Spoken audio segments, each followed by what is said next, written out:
Hello everyone and welcome to my Mythic Plus healer tier list for all healers in Midnight Season 1. In it we'll consider how the different classes feel to play, how they handle in pugs, and how they perform in the hands of the best players. With all of that being said, let's begin. First, let's talk about Preservation Evokers, who have been subjected to a rather substantial talent rework with 12.0.5. As the big headline feature, there's now a talent node transforming Temporal Anomaly into Temporal Barrier, removing all positional requirements of Temporal Anomaly, as you will no longer have to aim your orb at other players, but can simply cast it and it will hit all of your allies simultaneously, at a range of 40 yards even. This substantially simplifies Evoker gameplay, especially in pugs and in fights with big boss arenas. With this new talent in place, the limited range on Evokers feels much less restrictive, as your two main healing spells in Dream Breath and Temporal Barrier are no longer affected by it. Moreover, the addition of Chronal Dynamo to the Chrono Warden hero talents imbues some much needed life into your Living Flame, as it felt kinda awkward and bad to use without Life Spark previously. Now however, with the reduced cast time and amplified potency from Chronal Dynamo, Living Flame finally feels good to press again. Finally, the already present option to have Verdant Embrace not move your character via Dream Simulacrum adds to the gameplay simplification for Evokers, and in my opinion,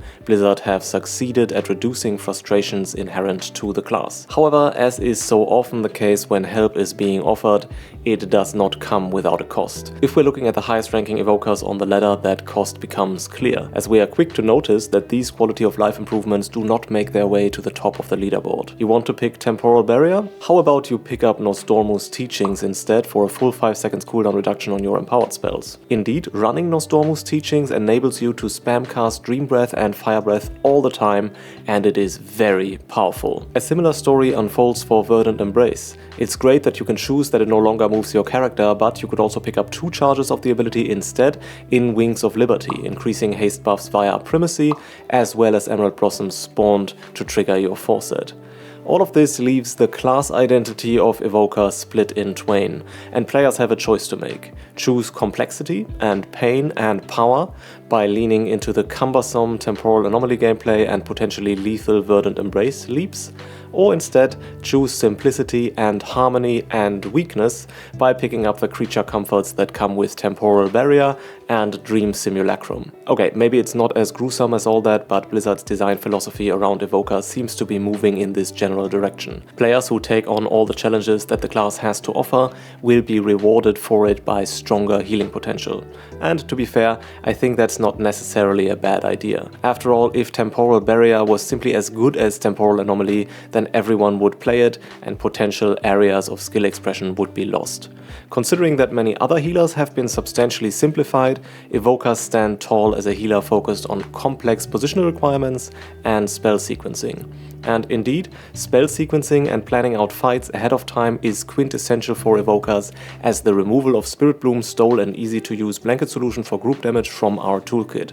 These days, if you don't have Verdant Embrace and Dream Breath available, and you don't have a Merithra's Blessing proc with echoes on your teammates either, the class can feel extremely dry, without any powerful healing solutions remaining apart from the classic Rewind Panic Press. Merithra's Blessing itself proves to be a worthy successor of Spirit Bloom though, as setting up major group healing via Echoed Merithra's Blessing and optimizing the golden hour gains from it is not only powerful but also a lot of fun. So gameplay wise, Evokers are still quite challenging but are more accessible to new players than they have ever been. If you have historically been interested in the class but found it too clunky or too intimidating to pick up, now might be a great time to do so. In pugs, you are likely to have a better time than ever before, but are still at a disadvantage compared with some of the other healers. First, Evoker is not very potent at dealing with failure damage. Because you need to set up your heals ahead of time via echoes, players taking unforeseen damage will mess up your preparation, as any healing you do will consume the echoes that you have put out beforehand. Also, your solutions for healing this failure damage are limited in general, relying mainly on Verdant Embrace or Reversion with Golden Hour. However, casting Reversion might consume your Merithra's Blessing proc that you have been holding on to for group healing, messing up your setup even more. Second, your Blessing of the Bronze raid buff is still atrocious, and it will never be an argument in favor of being invited into a group. That being said, a friend of mine had a run a few days ago in which someone actually asked him to rebuff Blessing of the Bronze. There's a first for everything. The third reason Evokers struggle from a group building perspective is that other players' trust in the specialization is still strained, and players generally steer clear of inviting Evokers when other competitive healers are available. In sum, while the class has never been better suited for puck gameplay, it is still challenging to play, with plenty of potential for making substantial sequencing mistakes, and your chances of getting invited into a group are moderate to slim. From a throughput perspective, Evokers can hold a candle to most other healers, with the highest logged HPS sitting at around 116,000. In terms of maximum power, Evokers perform admirably, but not strongly enough to be a real contender, as the highest ranking Evoker ranks 92nd, with a mixture of 19s and 20s done, but not a single 21, therefore lagging behind the top performing healers by a full key level. Of course, Evokers are also underplayed for many reasons, and the small sample size might mean that their true maximum power lies slightly above what the data would suggest. That being said, from a representation perspective, Evokers are currently sitting pretty at 4% of players in high keys, which is substantially more than their historical averages. So where does that leave us with Evokers then? Gameplay-wise, especially on the accessibility front, the specialization is in a very good spot with the recent changes, and with decent throughput and maximum power levels on top of that, we are looking at a class that's competitive but not dominant, with a highly dynamic and interesting toolkit, but also with some major drawbacks when it comes to being invited into pugs and dealing with failure damage in keys. If the 5% flat healing nerf that came with 12.0.5 was really necessary is debatable, but with it I'm placing Evokers not quite in A tier, putting them at the top of B instead. Purely from the viewpoint of potential power, they could arguably rank higher, but potential energy only becomes meaningful once the ball is dropped, and if it drops on your feet, it hurts. Next up, let's talk about Restoration Druids. Alongside mages, rumor has it that Druids are Blizzard's secret love child, given preferential treatment and being dominant far more often than they should be. Some Druids are allegedly whispering amongst themselves, spreading the word that it is actually DPS warriors who are Blizzard's most preferred class, but nobody believes them. And indeed, this story is hard to believe given the current state of Resto Druids in this season, not least of all because of their newly introduced Apex talent, Everbloom. The Life Bloom Soul of the Forest interaction it brings with it is mind-bogglingly powerful, promising very strong solutions for single target, but also for AoE cleave healing situations. That being said, it's not always easy to execute, as you need to correctly time your Soul of the Forest consumptions to really reap the benefits from Everbloom, and simply playing the class and pressing your buttons without thinking your spell sequences through will have you leaving a ton of power on the table. Add to that the absolute button mashing required to keep up with the haste-infused hot maintenance gameplay, and we're looking at a healing specialization that is far from easy to play. Druid players need to constantly have an eye on their abundance stacks, as well as having their eyes glued to the party frames to monitor remaining buff runtimes on their teammates. Moreover, as nearly all of their spells are directed at only one target, each global cooldown poses a new decision point about whom to target next. Add to that the high amounts of haste Druids go for and the concomitantly low global cooldown, and you have a specialization that constantly feels challengingly fast-paced. I for one don't play my Druid when I'm tired or in the mood to relax, as playing the specialization is anything but relaxing. However, for players who enjoy fast-paced gameplay and who have mastered the Everbloom interaction, lo and behold, the healing power that Druids can put down is insane. At a maximum throughput of 134,000 HPS, Druid is very narrowly beaten out by Monk, but that does not mean that its power is likewise slightly lower. On the contrary, actually. While a Monk's next best global cooldown is probably spinning Crane Kick, irrespective of what's happening on the screen, Druids have more agency in their actions. Consequently, all the hassle Druids go through with each global cooldown and all the choices they need to make while becoming a liability in the hands of a weaker player become an asset in the hands of a strong one. As a Druid, you have maximal control over the delivery of your healing, and this is what makes the class so powerful when played by the best players. That and Ironbark. Seriously, what's up with Ironbark? A 20% damage reduction for 16 seconds on a 70 seconds cooldown with added healing from rejuvenations?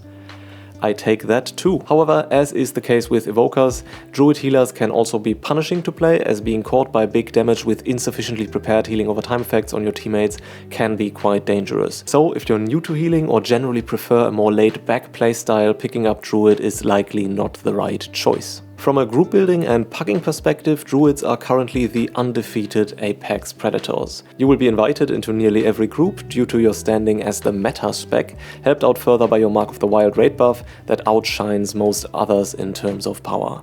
Having a combat res is another cherry on top. To be fair, Druids do not usually excel at dealing with failure damage, as you don't have any strong instant healing solutions next to Swiftment and Nature's Swiftness, and even those can feel underwhelming when used on a target with low mastery stacks. However, if you do a good job at keeping your healing over time effects on your teammates, many situations that might feel challenging for other healers are sailed through fairly easily by the thinking Druid. Indeed, having your healing perfectly prepared will make it seem as though your party's health bars deflect incoming damage like a nuisance to be gotten rid of. And all of that, mind you, without the use of any cooldowns, which is perhaps the biggest advantage Druid has over its peers.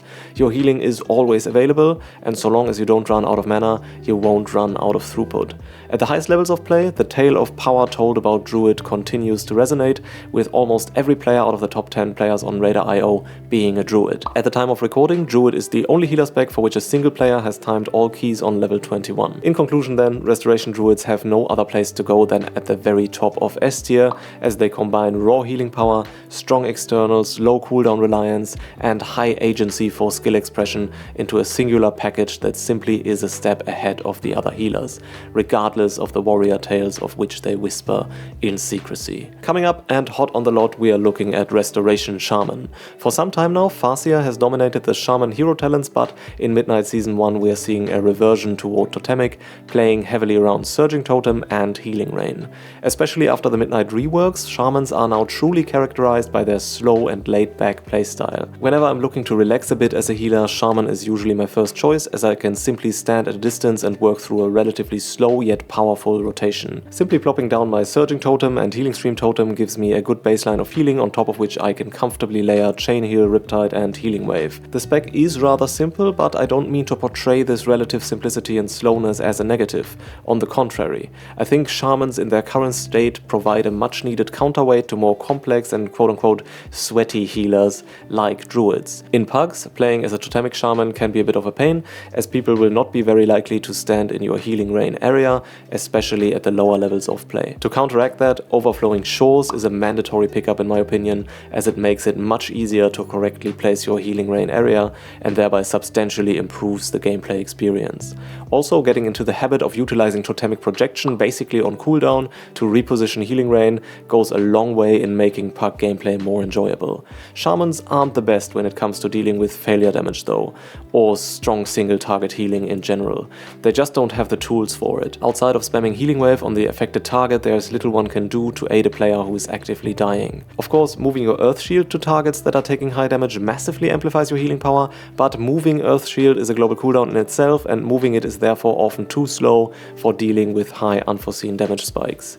What's also challenging for Shamans is that they need to make their base rotation work for most damage patterns, as they don't have many cooldowns to fall back on, and those cooldowns are on long cooldown timers.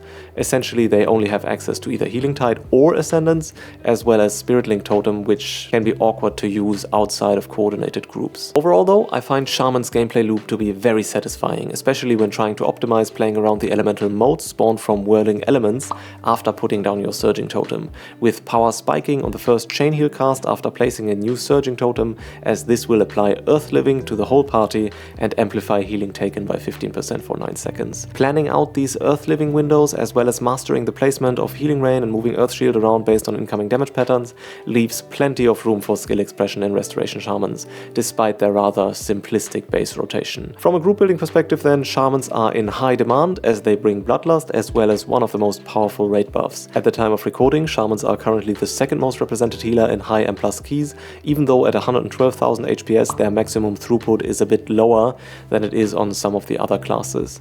However, they have just received an 8% flat healing buff, which could skew the ranking significantly in their favor going forward. We'll have to see how it plays out. With a mixture of 20s and 21s completed, the highest ranking Shaman ranks 7th overall, underlining the competitiveness of the specialization in the hands of the best players. So, where do we put Shamans then? The class definitely feels powerful, and much of that power is accessible relatively easily via passive healing effects such as Healing Rain or Healing Stream Totem. Nevertheless, while accessibility might bump up a spec in a tier list, I just can't bring myself myself to placing Shamans in S tier when more than 60% of players in the top 100 are Druids and only 15% are Shamans. Add to that the various struggles Shamans have with emergency spot healing and significant power dips when your team disregards your healing rain, and the picture becomes even more clear. Shamans are strong, but they are not quite Druid level strong. Therefore, they take their position in A tier, certainly ahead of Evokers, but arguably still behind Druids. Maybe I'm wrong though, as the 8% healing buff that hit the servers with 12.0.5 is massive and might just push the specialization over the edge and into S tier. Only time will tell. Next up, let's talk about Mistweaver Monk. You know how everybody, including myself, is always going on about how Shaman is the easiest healer to play? Well, I'm not quite sure I agree anymore. Don't get me wrong, Mistweaver does feel challenging enough, especially on bosses such as the last boss in Windrunner Spire, where maintaining high melee uptime is difficult, or when having to deal with heavy cleave damage. That being said, there's something very peculiar going on with the class. It's quite counterintuitive, really. I have found that the more we pull, the safer we are, and the easier the class becomes to play. That's really something, and no other healer functions quite the same way. In my experience, if only the pull is big enough, I can literally spin my way to victory by pressing spinning crane kick over and over for absolutely insane HPS numbers, and the HP of my teammate stays at 100% for the entire pull without barely ever moving. Indeed, at 140k maximum recorded average HPS, monks deliver more raw healing power than any other healer, and at least in the big pulls, that power comes predominantly from pressing the same button again and again. Maybe I did Shamans dirty by saying that I log Shaman when I want to relax, as I just as often find myself logging onto my Monk. Especially for the somewhat lower key levels, which I'm doing for filling the vault for example, Monk probably takes the cake as the healer that requires the least amount of mental involvement. I simply need to spam my damaging rotation and most of the healing will take care of itself. Okay. Enough with the Monk bashing though, as I do think the class is in a great spot gameplay wise. I began the season by playing the Spirit Font Apex talent and had a really great time doing so, because getting a Spirit Font proc with each press of Thunder Focus Tea was a pretty substantial power spike on a low cooldown that gave me additional agency over when and how I wanted to deliver my healing. However, Spirit Font is not usually run at the higher levels, and players instead choose all capstone talents at once, focusing power more strongly in Rising Sun Kick, Spinning Crane Kick and Renewing Mist, as well as Shaylun's Gift. With this build, monks benefit even more from their powerful background healing that simply cleaves onto your group as a consequence of your base rotation. On top of that, you can rotate through a wall of cooldowns for dealing with damaging events that your base rotation does not cover. Most cooldown timers are very low, making the weaving of cooldowns with your core rotation one of the core areas of skill expression for the class, alongside with maintaining melee uptime, as being forced out of melee requires some quick thinking on which buttons to press for keeping your group alive. In terms of getting invited into pucks, monks are in a decent but not dominant position. Generally, their main drawback stems from the popularity of Brewmaster monks, which are sitting at 86% representation in high keys. This significantly suppresses the demand for Mistweavers, as the presence of a Brewmaster invalidates their raid buff, which is only situationally useful to begin with. As monks also bring neither a combat res nor bloodlust, they will be preferably invited only to a physical comp without a Brewmaster tank, which is a rare group to find. That being said, once you're in the key, monks are probably among the better healers for dealing with the challenges of puck life. Your life cocoon can save a dying target, your revival is a great panic button, and if you're playing with a tank who's gone mad, your kit is excellently suited for dealing with his megalomaniacal pull sizes. Moreover, having access to Tiger's Lust comes in very handy, as snare dispels are extremely important in this season. From a power perspective, monks have just taken a major hit in 12.0.5, as they were slammed by a fat flat 5% healing nerf, as well as a nerf to Shaylun's Gift. Consequently, their representation numbers, while at 19% still being the third highest, have already started dropping. We'll see where monks are going to end up eventually, but I'm a bit worried for them, as the superb raw healing throughput was their main selling point. Strip that away from them and their main advantage disappears, making other healers more attractive and more viable, as they might bring a stronger raid buff or have a healing profile that's less situationally vulnerable. That being said, the highest ranking Mistweaver is still sitting pretty in 6th place with nearly all 21s completed. Placing the specialization on the tier list then, I think we still need to put it ahead of Evokers, and had the patch notes not come through, I would also have placed it ahead of Shamans, perhaps even in S tier. However, seeing that Shamans have been substantially buffed and Mistweavers were equally substantially nerfed, I don't expect them to outperform Shamans going forward, so they go behind Shamans in A tier. Next up, we are looking at the priests, starting with Holy Priest. I've sung high praises of the spec in my first impressions video at the start of the season, but I might have to backpedal a little bit. From a gameplay perspective, I still think the rotational class design is excellent. Nearly all buttons feel super impactful, and rotating between Holy Words, Prayer of Healing and Flash Heal or Benediction feels very powerful. But perhaps that's where the issue lies. It feels powerful, but that doesn't necessarily mean that it is powerful. Holy Priest healing, perhaps more so than that of any other healer, is one-dimensional. Health bar go down, press button, health bar go up.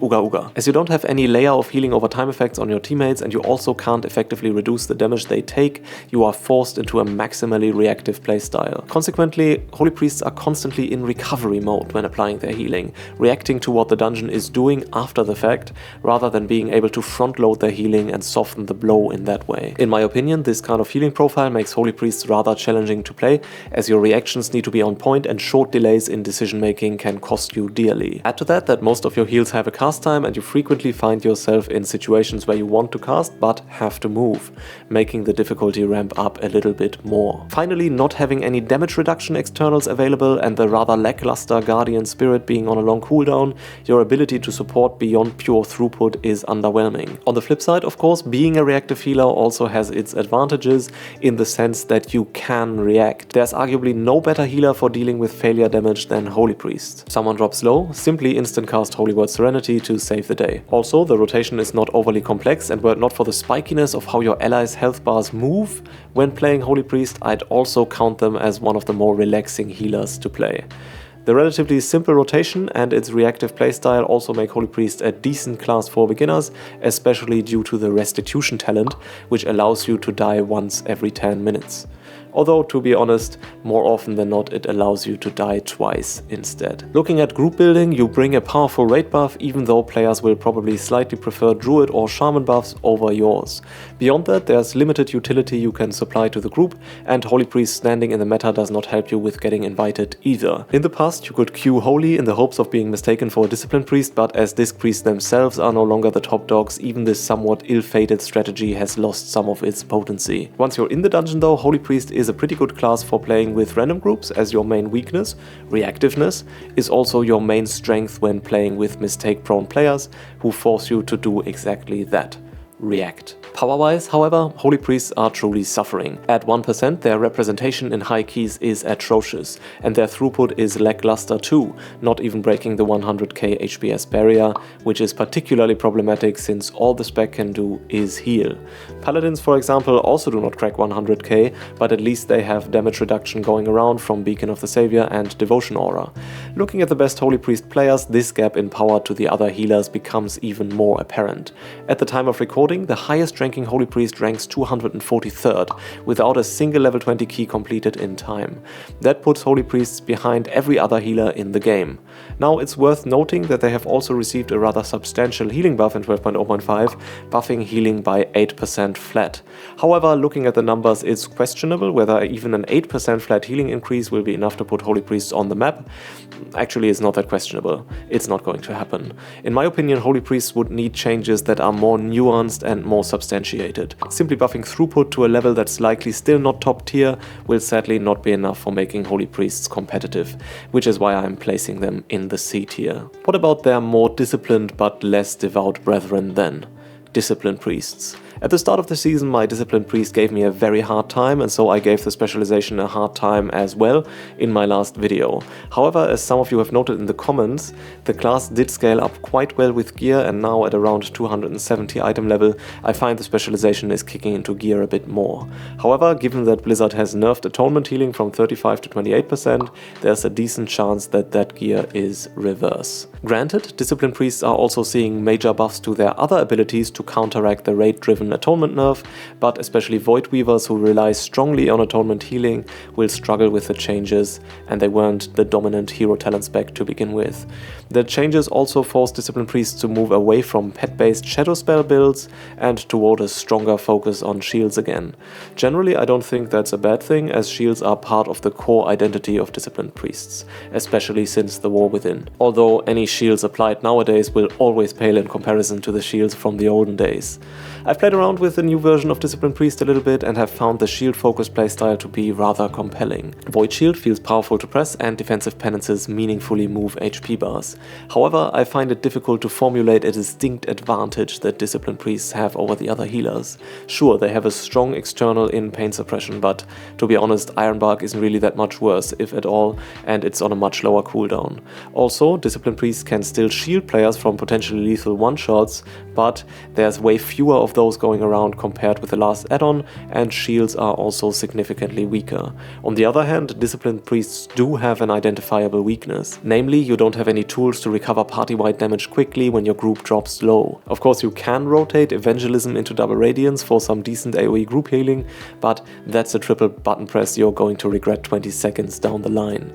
Apart from that, solutions are sparse. Even Ultimate Penitence feels quite lackluster. Okay, I guess I'm complaining a lot. I don't mean to say that all is bad about Disciplined Priests. I think the spec is absolutely capable of delivering some strong healing, and their control over gradual HP bar movements can also be a strong point, delivering a reliable inflow of healing to your party at all times. And of course, there is Shadowmend, the lay on hands without a cooldown. Shadowmend perhaps is the main selling point of Disciplined Priests, as its healing power cannot be overstated. You see a Devouring Tyrant strike the tank in Magister's Terrace. Here's a Shadowmend for a quick solution. Moreover, Shadowmend can also help alleviate the lack of quick group-wide healing responses inherent to the specialization, as you can quickly heal up targets who were not lucky enough to benefit from one of your shields or be targeted by penance with Shadowmend. From a group building perspective, I haven't had much trouble getting invited so far.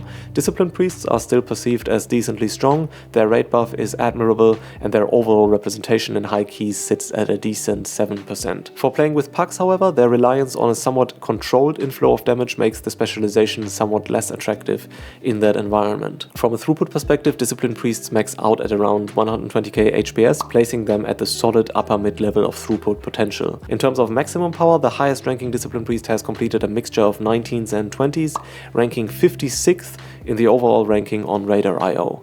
For the tier list then, I cannot in good conscience place Disc Priests on the same level as Monks and Shamans. 56th place puts Disc Priest in the middle of the pack, slightly ahead of Evokers, but I think the specialization is actually relatively weaker now, given the strong increase in power Evokers are seeing with 12.0.5. For this reason, I'll place Disc Priests in B tier, but slightly behind Evokers. And last but not least, let's have a look at Holy Paladins. Now, I've only played Herald of the Sun so far, but from what I can see, Lightsmith is becoming very competitive. In 12.0.5, Paladins have received substantial buffs to their core rotational abilities in Holy Shock and Eternal Flame, and the Absorb from Judgment was also buffed, making the spell rotationally more viable.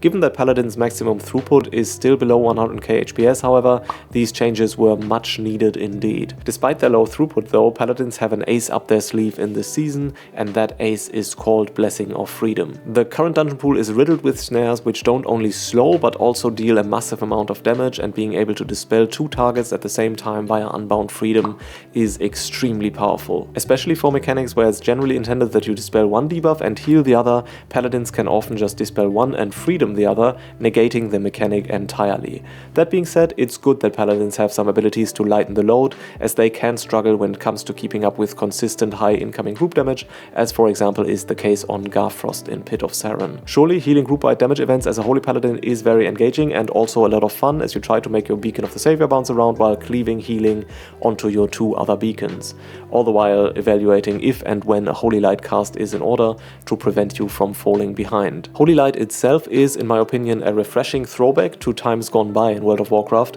where spells with a long cast time had a high impact. This is the case again for Holy Light, which really hits like a truck. Were it not for the high mana cost, you'd probably just stand around and spamcast Holy Light all of the time. However, as it is so expensive, Paladins need to weigh quite carefully when to use it, which is a good area of skill expression in my opinion. From a group building perspective, Paladins are sitting in a decent spot. Especially more knowledgeable players will appreciate the root dispel that they bring, and as you're a healer, they can reasonably expect that you actually will dispel these roots. I'm looking at you, Retribution Paladins. Your combat res is a nice addition on top, and the 10% representation of Holy Paladins in high keys suggests that the specialization is quite well represented and regarded in the community. Once you're in the key, Paladins have excellent tools for dealing with failure damage in pugs, as your entire rotation is aimed at delivering strong instant cast single target healing. Especially when you have Infusion of Light procs available, you can respond adequately to nearly every unforeseen damage event. Spells like Holy Light also help a lot with large healing absorbs, which are common in this season. For example, you can simply heal off the Devouring Tyrant's Devouring Strike in Magister's Terrace by pre-casting a Holy Light into it and then following up with an Eternal Flame or instant cast Flash of Light. However, if you play Paladin, be prepared for the gameplay to constantly feel somewhat hectic and a bit all over the place. While the class does not require the kind of button mashing that a Druid might demand, the spell sequencing is less formulaic than it is on Druid, and you are constantly deciding what to do with each global. Engaging? Yes. Easy and relaxing, not so much. Looking at the spec in terms of absolute power, Paladins rank 81st with a mixture of 19s and 20s completed. However, no 21s just yet, so definitely behind the top performers. It's also the case that there's only 2 Paladins in the top 100, and the class might therefore require more of a special kind of player than some of the other healers to be able to get there. Going by raw maximum power numbers, they are quite close to Evokers and Disc Priests. However, I think Paladin has more upward potential than Discipline Priests due to the recent buffs, but the Evoker changes are more substantial than the Paladin changes, and in my opinion, Evokers might actually be a bit of a sleeper spec that is in reality really strong, but it hasn't been fully noticed yet. Therefore, let's sandwich Paladins between them at the middle of B tier. Alright, those were all of the healers, and here's the overview of the tier list at large. Of course, some of the evaluations are subjective, so let me know if you agree or disagree with my verdict. Tier list or not, in my opinion, healing is more about the player than it is about the class, so if you're looking to improve your healing game, check out my comprehensive dungeon guide for healers here. In it, you'll find all the information you need to heal through all of the dungeons effectively. If you like this video, please give it a like, and I'd also be honored to have you on board as a subscriber. More videos like this are coming. Thank you very much for watching, everybody, and see ya.